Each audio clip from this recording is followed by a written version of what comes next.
Hi, everybody. I'm here in a beautiful space called Marigold and Mint, and I'm with Isvald Klingels, the proprietress and head designer, and I'm so happy we're finally doing this. Yeah, this is great. Nice to see you again. I know, it's been a while. forever. Yeah. It is. Tell me, did I say it right? Marigold and Mint Botanicals? Yes. Okay. Marigold and Mint Botanicals. Okay. Yeah. So the way we first met years ago was at Marigold and Mint, this little tiny micro flower shop on Capitol Hill in Seattle, owned by Katherine Anderson. Yeah. Many people may remember Katherine and have followed her and maybe happened upon this shop. It was a wonderland. It was a beautiful space. But there was not even a door. Yeah, and we had to take everything out every day and put it in, you know, it was sort of like a European kind of florist, and I think that's what Katherine had modeled it on, like places that she'd seen in Paris. Just little pocketbook spots. Yeah, just tiny little spots, and you see a lot of those in London as well, where they have like little flower shops on the corner, and all the flowers are brought out to be put in the street in front of the shop every morning. And we kind of had that, but it was inside. Oh, it was. It was in this really cool market that had a lot of different vendors and kind of creative businesses, and of course, I, came in to have maybe a meal or something, and it happened upon you. At the time when we met, you were a full-time artist and somehow fell into flowers, and this was over 10 years ago, yeah. I believe. So I don't want to fill in your story. I want you to share the story, and then we'll tell everyone how we are here now. So how it started was I was an illustrator in London. And when I moved here to get married, my husband is a graphic designer, and he had been employed by Katherine to make a website for her farm, even before the flower shop ever opened. Because Marigold and Mint was sort of an offshoot of her family's farm. Yeah, so she has an oxbow farm, and she grows flowers there, and she was growing a lot of marigolds actually at that time. I don't think she is anymore. But yeah, so she wanted to have a website for the farm.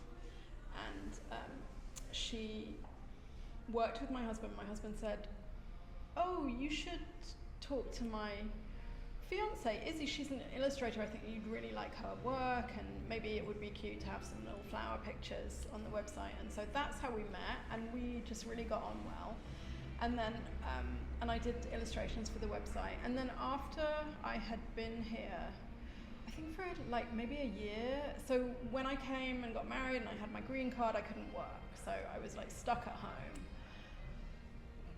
really bored. And needing stimulation. Yeah, needing creatively. stimulation, needing something like a way into this sort of new city and to kind of understand it. And so when Katherine opened her flower shop and I got my green card, I said, "Oh, can I come and work for you for a couple of days a week?" And she was like, "Sure, yeah, come along. You're an artist. I love your work. You'll be great." I love it. And she had such a good attitude, which was just like, just do it. You can do it. You're an artist. Just get on with it. Well, and let me just say, and Katherine is a past guest of the podcast, she came out of architecture training, right? So she sort of had an affinity to someone like you who also didn't go to flower school or whatever, right? Yeah, absolutely. And I think she's always employed artists, and she's always said that has kind of been her strategy and what's really worked for her.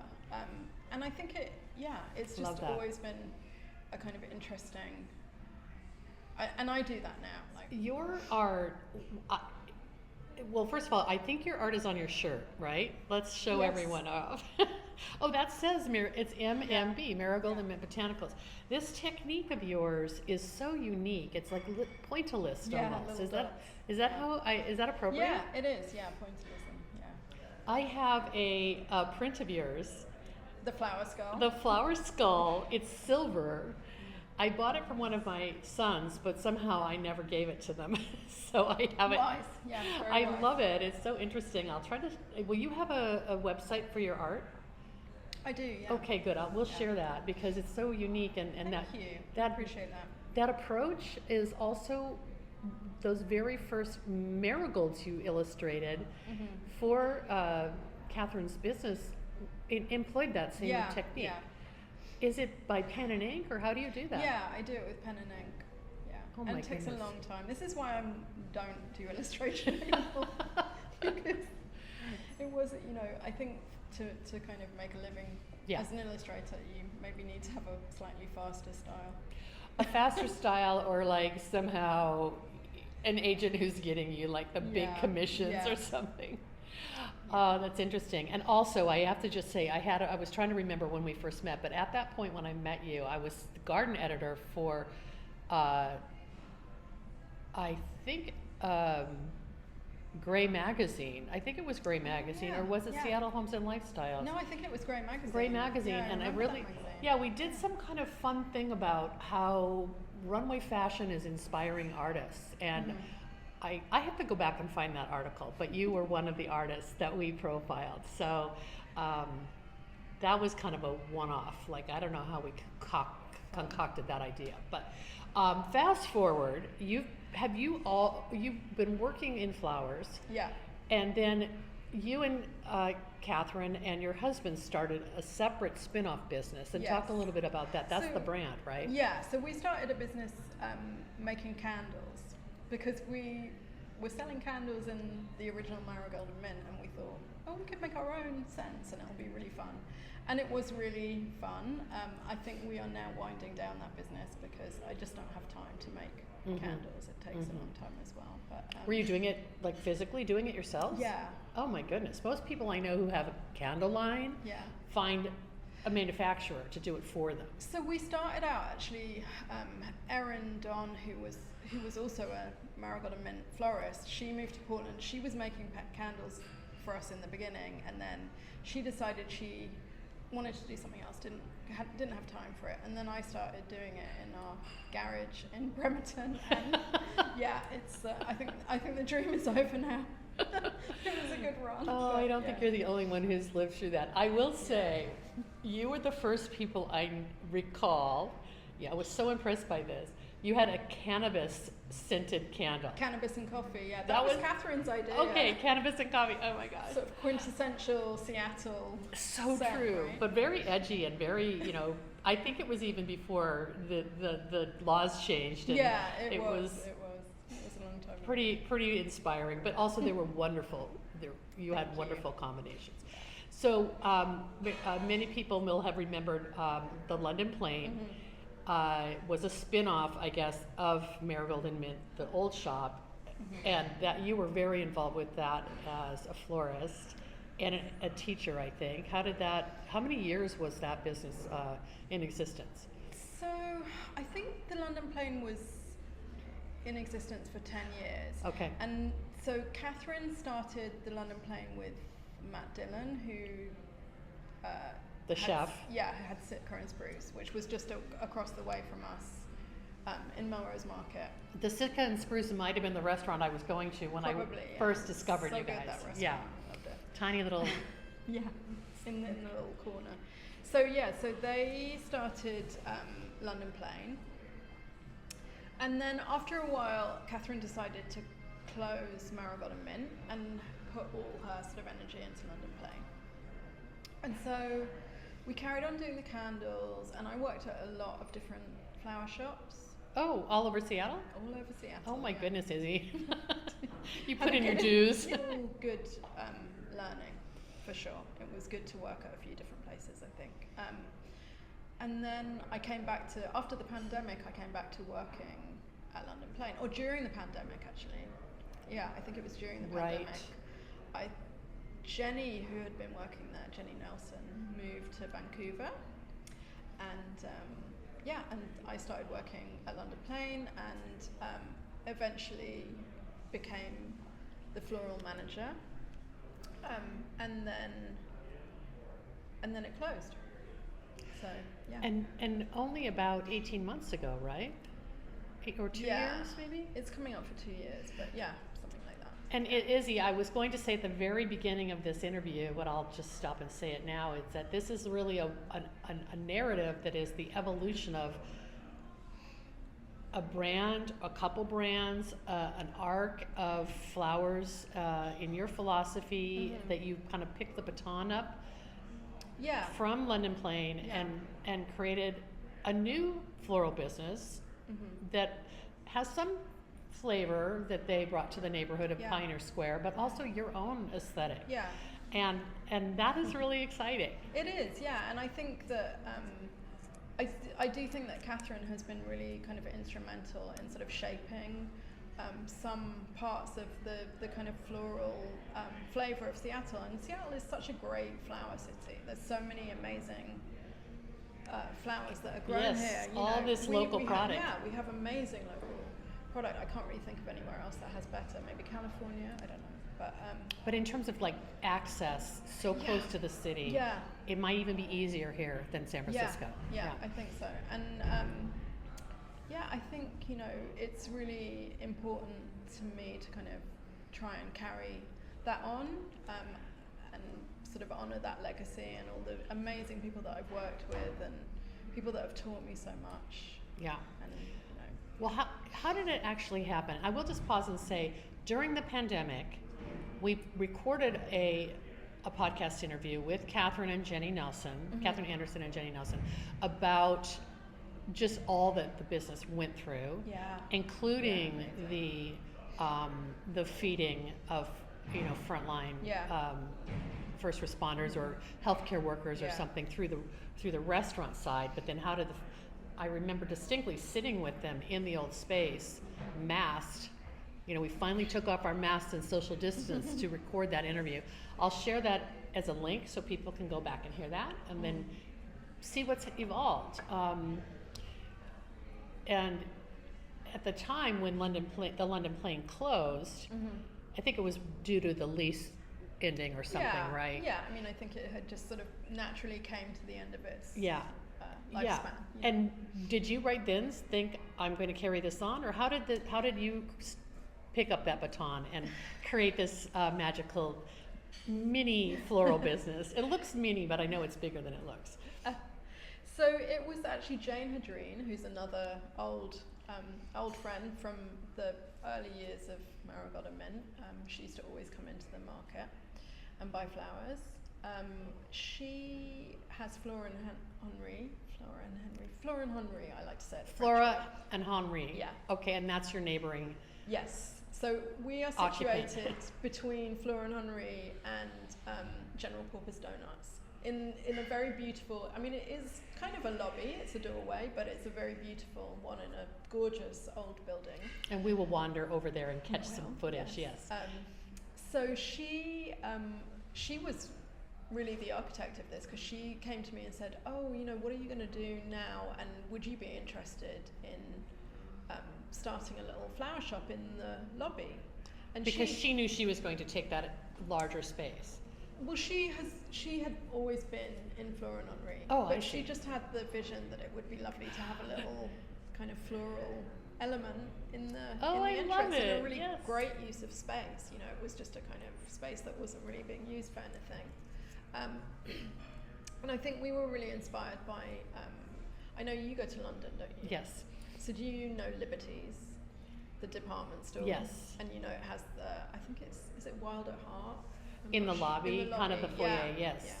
So we were kind of thinking about places like that and how lovely it is to have, you know, similar to the sort of first, you know, Marigold and Mint ethos, that kind of slightly European idea of having flowers just be a little bit more kind of integrated into your daily life, you know, that you're just going to pass by a really beautiful stall of flowers and think, oh, I'll pick up a bouquet. So, love it. Yeah. I mean, that's such a European and British kind of a habitual lifestyle that more I feel like when I'm in Europe and in London, people are picking up flowers and buying them without it having to be a special occasion. Yeah, I think it's something that kind of, it's very engineered that, you know, it catches your eye on your way home, or if you're going to, you know, to your mother's for dinner, you might, or girlfriends or boyfriends or whatever, partner. Flowers for everyone. Flowers for everyone, yeah. But it's a good neighbor for you in a way, Yeah, or I mean, because so it's lifestyle, right? Yeah, really beautiful clothes, lifestyle. It's just a real kind of very beautifully curated space, and I've always really admired Jane's kind of ability to just make something really beautiful. You know, she really knows how to kind of make a store look amazing. Well, I think it's a you're kindred spirits, because there's this sort of customer that you share. Yeah. And I don't know if you maybe have more than one customer Yeah, type. yeah. Maybe you could talk a little bit about Yeah. the range of services that you're offering now through Marigold and Mint, and a lot of it's happening out of your studio, which is, I Yes. guess, downstairs. Yeah, so we have a not quite so glamorous basement space downstairs where everything kind of gets made, which we're really lucky to have. Okay, so the foyer is, what's the square footage of the foyer? Just like 100 square feet or something? Something like that. Yeah. Okay. 250. I'm not sure. More of a almost like a gallery space. Yeah, I mean that's really how I like to see it. That's very much how I see it. In fact, it's a showroom and a gallery. It's something beautiful to greet you as you walk in to get a donut, or you walk into Floral and Henry, and we have little vintage bud vases and things like that. So we'll go shoot a little video there. We can have a look at that. And I really love having this space. Like I love themes and I love kind of decorating things. Like this summer we had a seashell kind of beach theme. It was a mermaid's grotto, and that was really fun. And now we're moving into fall and Halloween. But I really love to collect vintage vases, and I love to create little kind of displays. They're like art installations, Yeah. but people can purchase them. Yeah. Yeah, I love it. So your customer then is that person who happens upon the flowers and maybe makes an impulse purchase. Yes, I mean, so we have, there's people that will pass by and just pick up a little vintage vase for their desk, or a friend, or but we also have a very robust delivery business, so that's a lot of what we do is taking orders online and delivering flowers. And that's why you need this the behind the scenes Yeah. studio space. And how many people can work down there with you? A lot. Okay. I mean, I think we had maybe 6 people working on the last wedding. So you're producing weddings and all your everyday deliveries. That's amazing. We And do events, corporate events. is weddings. there an elevator? Yes. Oh, good. there is a freight elevator. I have a lot of carts as well. Oh yes, exactly. Like, let's make it as easy as possible. Yeah. I love that. What an interesting transition. Like, did customers follow you from who knew you at the London Plane, or Yes, how definitely. did you Yeah. keep We still them- have Yeah. we still have customers from the London Plane days, and it's interesting to see how the business kind of grows and changes. You know, everything kind of comes in waves. People move away, or you get new customers, new people discover you. That you're doing what you love. Yeah. Florists come and go, and past employees Yeah. return. Yeah. Customers discover that you're the same people that many of whom they knew at the London Plane, which I keep gesturing. It was just a few blocks away. Yeah. Yeah. It But it was such a special space. I really miss it. It was really kind of a magical place to work. it is now. Yeah. You've created your own magic. Yeah. But I don't have ham and Gruyere croissants. You do not have ham Gruyere croissants. You have General. Yeah. I do have donuts. General. Yeah. Is it Porpoise? Yeah. General Porpoise donuts. Yeah. Oh my gosh. I eat too many donuts. I have to take a few of those home with me. That's They're lovely. really good. Yeah. What about the space we're in? Do you teach workshops in here? Yes. Okay. Yeah, we do. We do lots of classes here, and it's fun. We have mimosas and donuts, and enjoy this beautiful space. So It's I'm gorgeous. very lucky to Yeah. be in this have such great neighbours, and we have these beautiful Jeffrey Mitchell elephants. The lights are Jeffrey Mitchell. Oh, on the outs. We'll have to film those Yeah. when we go out. There's- I don't know about Jeffrey Mitchell. Is he a local artist? He is an amazing local artist. Yeah. And made lamps that look like Yeah. little elephants. Yes. Yeah. It's just so nice to see your art world integrated with the flower world. Yeah, I think Um, I mean, I really see it as all the same kind of thing. I don't Yes. see a real difference. It's, I really like to make things, and I really like to create beautiful things, and I kind of like playing around with, colours and shapes, and that's what floristry is, really. It really is. It really is. And I would love to have you do a demo for us. Yes. I would love to. Okay, great. Tell me Yeah. what you're kind of bringing in all of this local product here at the very end of fall. Thank Yes. God we haven't had a frost yet. It was a bit frosty this morning. I noticed, It was, yeah. but it wasn't below 40. Yeah, I checked at okay. my Yeah. garden at least. Are you still living in Bremerton? Yeah, Wow. yeah, and I have a little garden in the front, but I just had some help to create some growing space in my back garden, so I'm excited about growing some flowers. Oh, I'm so excited to see it someday. You were part of that wave of artists who started buying and residing in Bremerton. Yeah. I don't know how long ago, but I've known other folks doing that. 7 years ago. I remember a printmaker years ago who I interviewed who lived in Bremerton. And Bremerton is a 1-hour ferry ride from downtown Seattle. But how cool for you! You don't need to drive over here. You No. just walk on, right? I get on the fast ferry. It's 30 minutes. It's the Yeah. pedestrian ferry. Yeah, you can't rely on the big ferry now. There's only one. So having the fast ferry's fast good. ferry with just your feet to propel you is what a great. It only works because your business is located a few blocks from the terminal, yeah. right?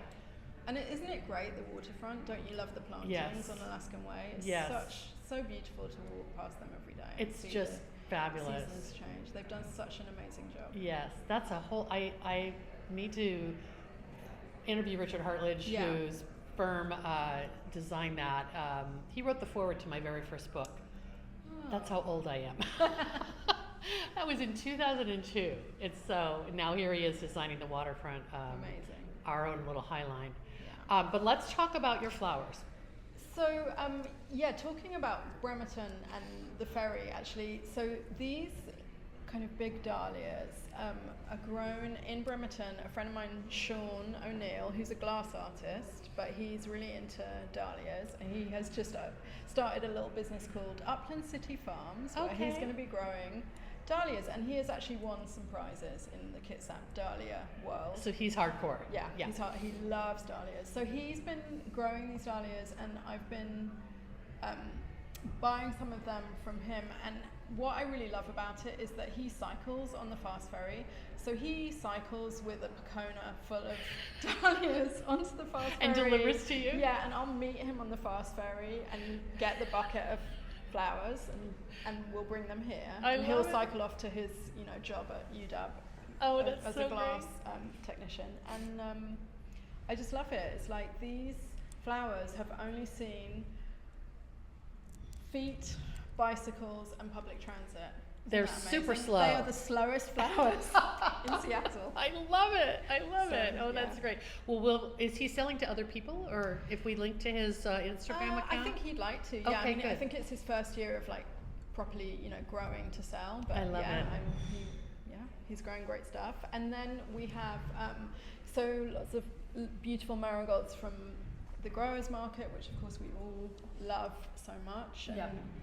what really kind of shapes Seattle flowers. How do you get flowers from the growers market? Do they deliver to you?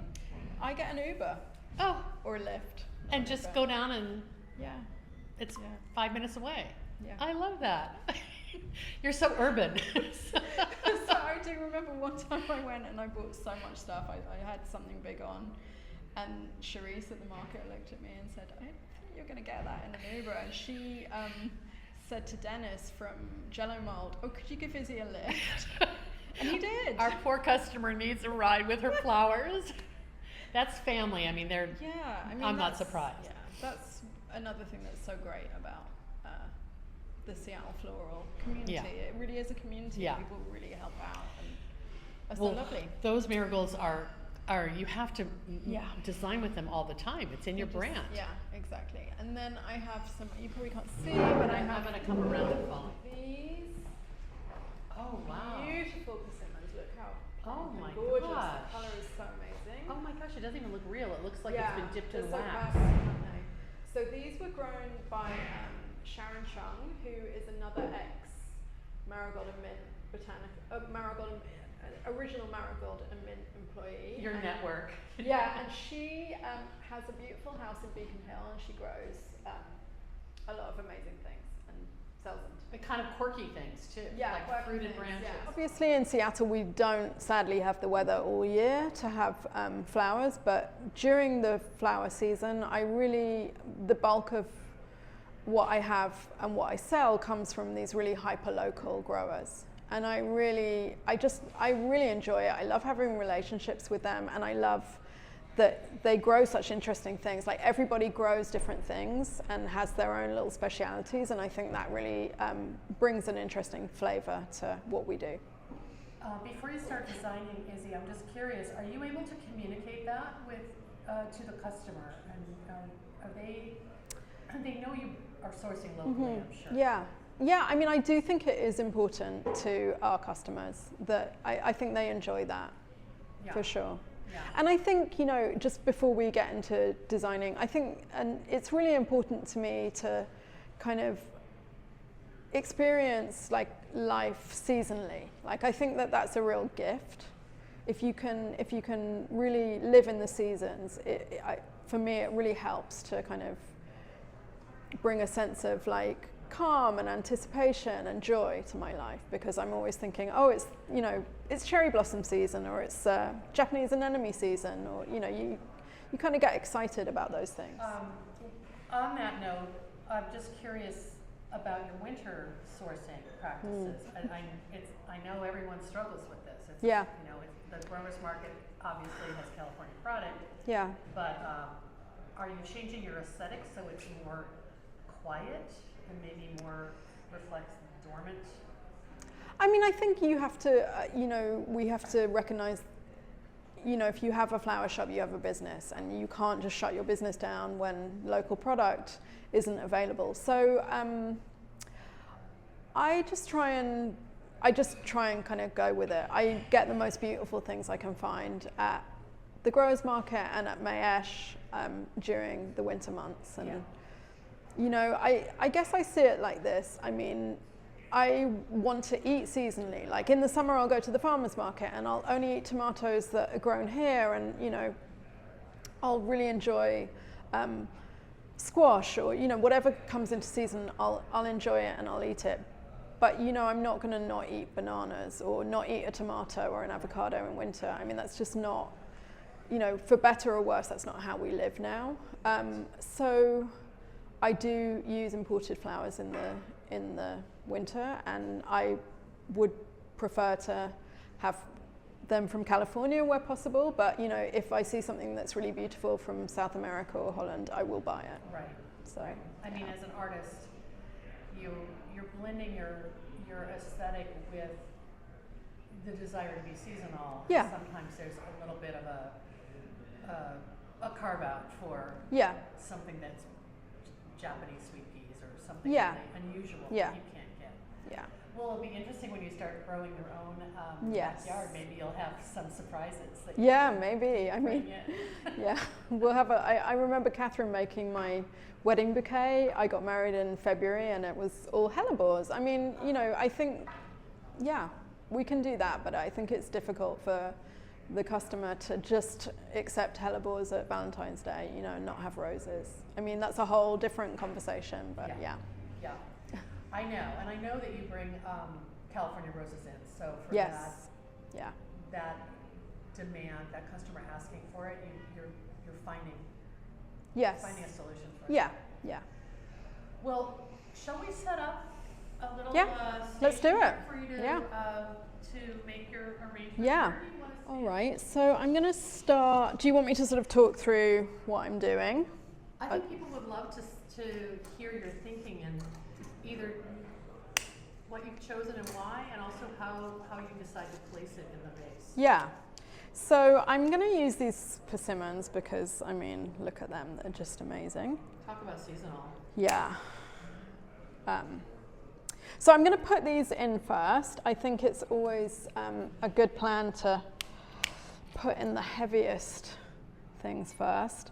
And I'm going to I'm going to do it like facing me because I don't know that I can. I always have this kind of challenge in doing classes. I can't design backwards, so. We can always rotate we can rotate it around. So Also- I mean, look at this color. It's Yeah, I also, you're clipping some of the foliage off. Will you leave some of it? no, I'm gonna just take it off. Yeah. I just don't think it's very pretty. It probably won't hold up. It won't hold up. It's not very pretty, and I think it actually just starts to obscure the fruit, you know, which is what we're really all about. So Izzie, would this be comparable to, I don't know, a delivery? For Yeah, someone's yeah. home?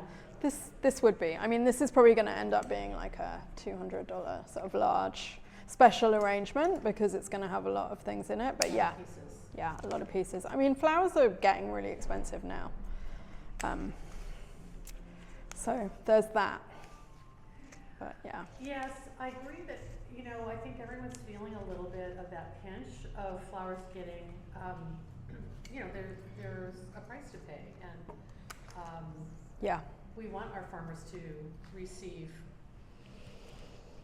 you know, a fair wage for what they've grown. What I think is happening, that's gorgeous already. It's like so pretty. It's like modern Ichabod. I know. Sometimes it's best like just when you start. You're always trying to get back to that point. I think what the pricing discussion is, it is what it is, but I feel like the way I've been dealing with it is it's forced me to rely on my own garden more, and try to really grow things, especially foliages that I know I can use. So it'll be interesting to see what you decide to plant. Yeah.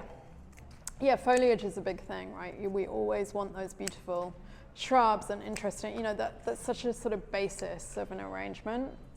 I'm always trying to find, like, I really want to find spirea, and I can't find it's hard to find the variety, right? Like, the spirea I keep finding is pink, and I want that nice white bridal, is it bridal veil? Bridal veil. Yeah. That's one of the first, bridal veil spirea is one of the very first shrubs I planted in my Oh, really? garden in Des Moines 7 years ago when we moved there. But you know, it doesn't stay in bloom nearly as long as the snowball viburnum, you know, and Yeah. they kind of bloom at the same time, and then the snowball is just so much longer. Yeah. Well, because you can have it in its green stage Yeah. and its white stage. Yeah. Yeah. Yeah. But you know, I mean, that's life, isn't it? Everything special is, Yeah. yeah. It's never the easy things that are the special things. Is this, what is this, Huck? This is Huck. This is from Tosh. I'm gonna just, yeah. And you have had a relationship with Tosh since, Yes, since early days, yeah. I mean, Tosh used to come to Marigold and Mint, and I used to go out to his truck and have a look what he had in those days. Now he's more like you order it, you tell him what you want. But in those days it was just like, see what's on the truck. I remember meeting Tosh, and by the way, for people listening, he has a last name, but everyone just calls him Tosh. I remember meeting him when he would do that, you know, come by the flower shops in a truck, and just like, it was sort of like Christmas because he would have surprises. So having to order now must be really crazy making for you. Like, oh, I just want to see all the Yeah, candy I know. stuff. Well, he'll sometimes have things, you know, he'll say, oh, I have this extra this and that on the truck, but yeah. Mostly woody products. Yeah. I mean, he has a great range of products, and I like having those really heavy things delivered is actually great for me as well. For sure, especially since we know you have to take an Uber to go get product. Exactly. The farmers market delivers though, do you ever take advantage of that? I do, especially when I'm doing like weddings and and so forth. But I like to just go and have a look, and then you know. Well, you're one of those artists who needs to see their supplies. Izzie, when you are doing just like your Monday through Friday, is the shop open on Monday, or is it? No, the shop is actually open. It's really usually like Wednesday through Friday. I am open on Saturday sometimes, but I also sometimes do need to have a rest. So yeah. If you're not here and an employee is not here, then customers can still purchase Yeah. what's in the Yeah, and so, you know, we have our lovely friends at Floral and Henry will help people check out if they want to buy a plant or a bud vase or so forth. So yeah. All right, we'll get to show people what that looks like. Okay. And then also your business is built around, you know, if you're doing weddings, probably not every week, but you can't be here. Yes, yeah. I can't be, yeah, and it's only me, so can only do so much, yes. And then you bring in freelancers. I bring in freelancers, yeah. And I'm lucky to work with lots of really very amazing and talented people. Oh, I forgot about the tomato. I want to use the tomato because it's so pretty. Okay. Let's see what we've got. I think that you've developed sources for your ingredients too, where these people know you like quirky things, right? Yes. Yeah. Yeah. I mean, and that's the really great thing about having strong relationships with your growers, that they get to know what you like, and they, you know, get a sense of your taste, and then they'll point things out to you. You know, some growers will actually talk to me about what they're going to grow next year, and we can discuss, you know, a kind of wish list, and yeah. Do you mean like especially about palettes, for example, or? Yeah, or even like specific flowers. Like I really love pansies, so. I know. Almost tomatoes. I know. Kristen just grows the greatest tomatoes. So you mentioned her earlier, but I might have cut you off. Who is growing these? So Kristen has a company called Neighborhood Flower Company, and she is based in Columbia City. Oh, right. Okay. She has a flower stand, and she makes lovely bouquets. So if you're in that area during the summer and spring, you can pass by and just buy it from her front porch, which I think is really sweet. Oh, I'll have to go hunt her down. Yeah, and she's great. She's really fun person and grows beautiful things. So yeah. And just, you know, again, back to this sort of hyper local. You can't ship No. cherry tomatoes. No, you or can't. tomatoes on a vine. They just No. Yeah. survive. Yeah. And even when you buy them, if you see them at the market, you know they're beautiful and they're great, but this is like the best way to get these is to have them delivered in a bucket to you. Okay, so let's have a look at the front now. I think it's starting to really be quite pretty. I love the tomatoes. They're just so fun. It's really, really unique that you have the candy fruit as sort of the anchor, and then you're building your framework, I guess, from that. Yeah, yeah. I mean, I really like this kind of combination of the heavy persimmons and these really light, delicate tomatoes that are kind of like jewels, really. I really love that. I think it's really interesting. So we're going to try and incorporate some big dahlias into this. I think dahlias, I love them, but I mean, they're just, some of them are so big. It's very hard I think that's too big. I'm going to choose some of the smaller ones. I've really enjoyed using the really big dahlias in bud vases. So we actually, yeah, I just think they really shine, and we just did a really lovely wedding. And we did 100 dahlia bud vases, and they just looked so beautiful because each flower could really kind of shine and have its own sort of space. I wonder if more people don't do that because they think, oh, it's not a complicated design, so my client might want more.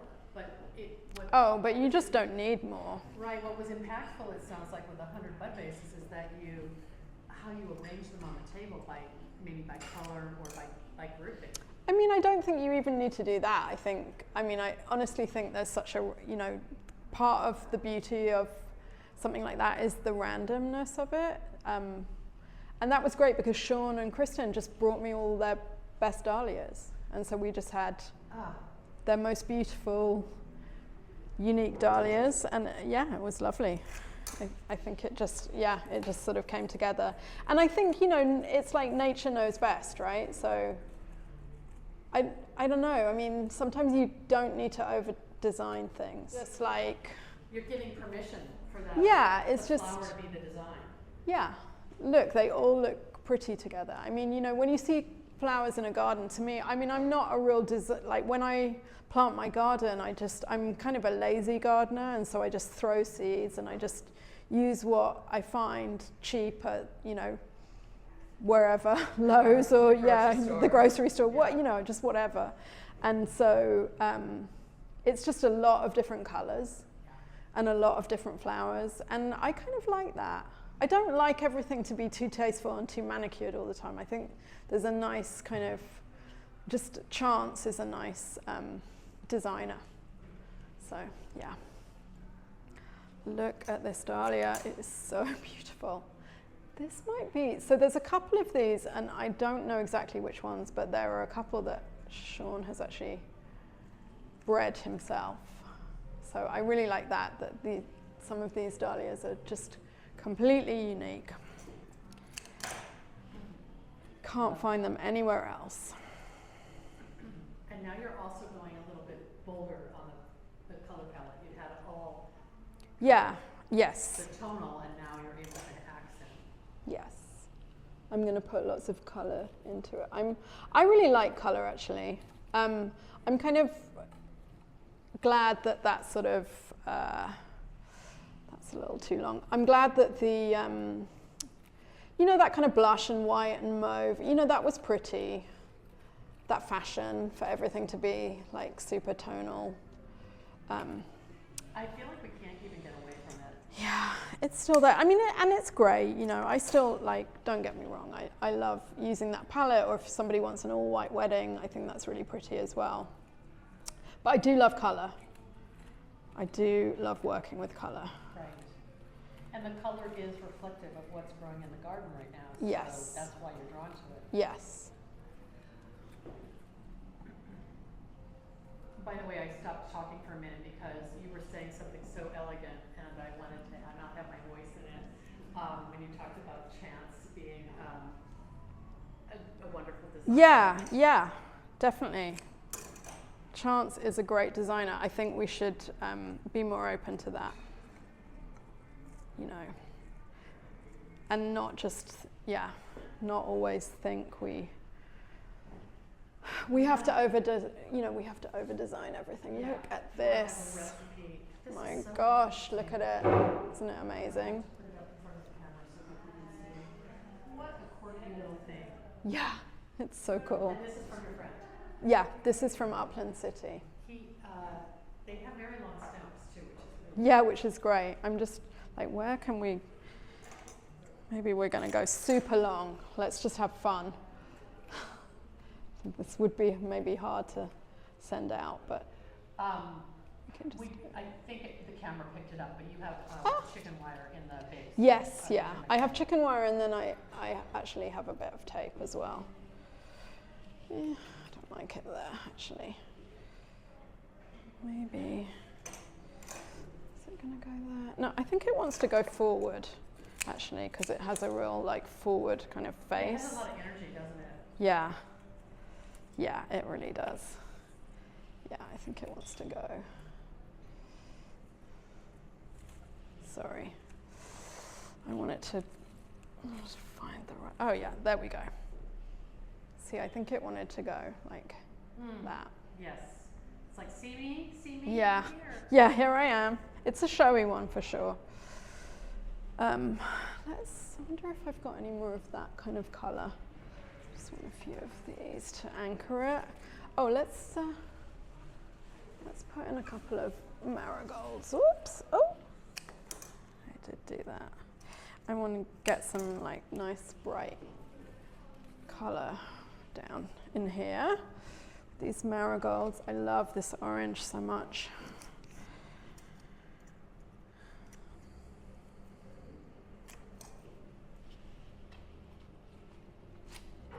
Oh, Izzie, that's stunning. Even from the back side. Oh, good. Yeah. Sorry, I can't. So while you're designing, why don't you just mention what's coming up between now and the end of the year in terms of if you have workshops planned that people also do one-on-ones?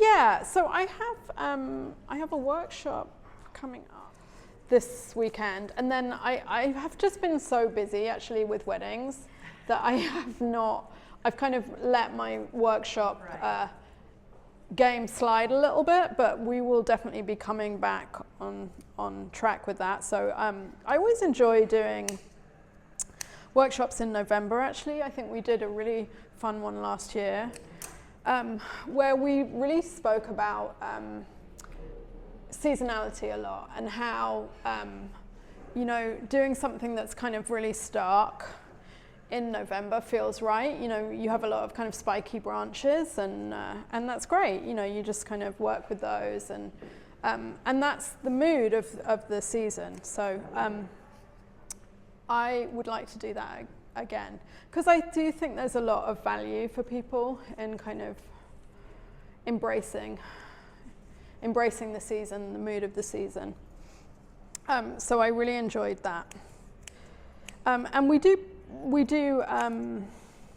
private workshops. I had a great group recently, just a group of friends who were kind of getting together from all over the country.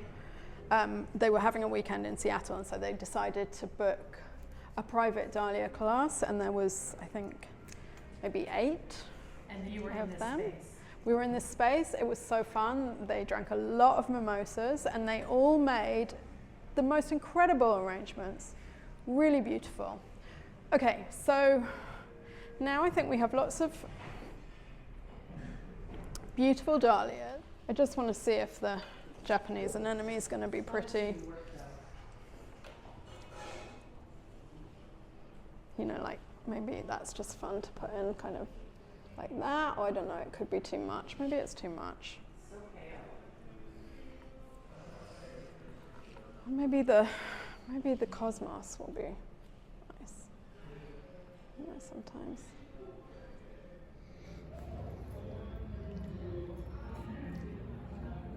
Oh, you did add the Japanese anemone. Mm. I think it adds a little delicate and whimsical kind of addition to it. I love Japanese. It's beautiful. Come over here and we'll just thank you and wrap up. Are you happy with it? Yeah, I think it's really pretty. I really like these colours. It's stunning. It's absolutely stunning. Yeah. And some lucky person will have that on Yeah. their entry table. Yeah. Well, thank you. Thank you.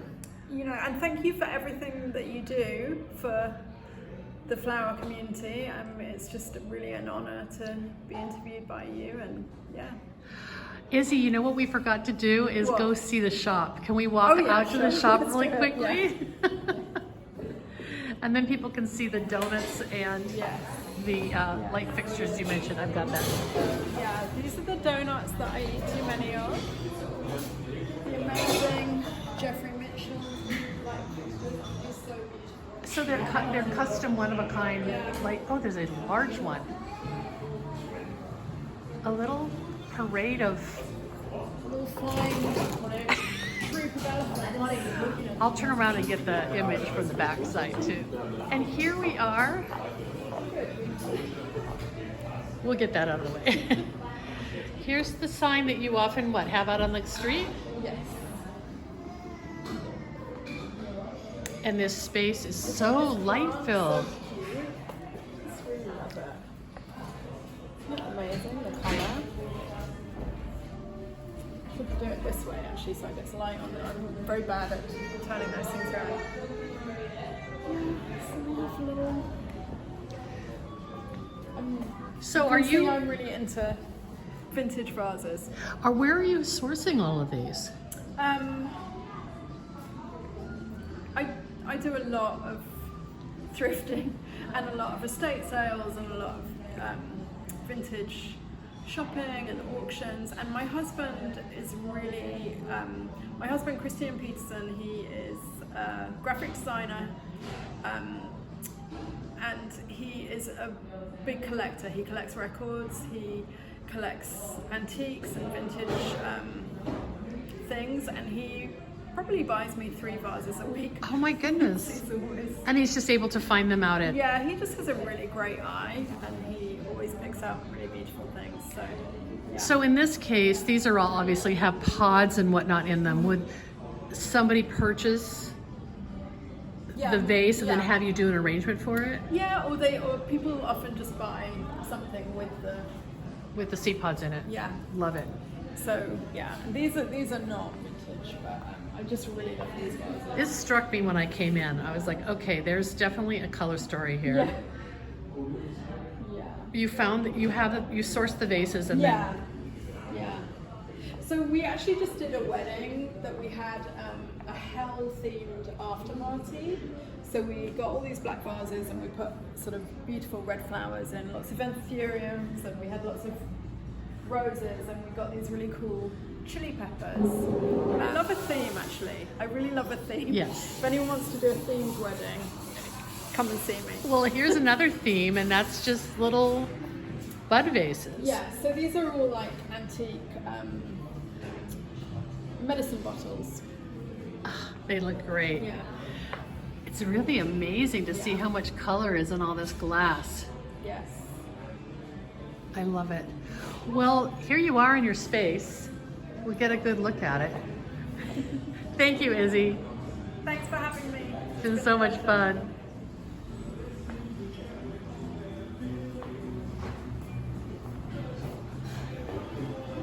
I love their flower eyes. And then Oh my the goodness. bottom of their feet. It's so fun. Are they paper? What's that? Are they made of paper? Yeah, I think they're made of paper stretched on the front. It's so clever. Oh my goodness. Quirky.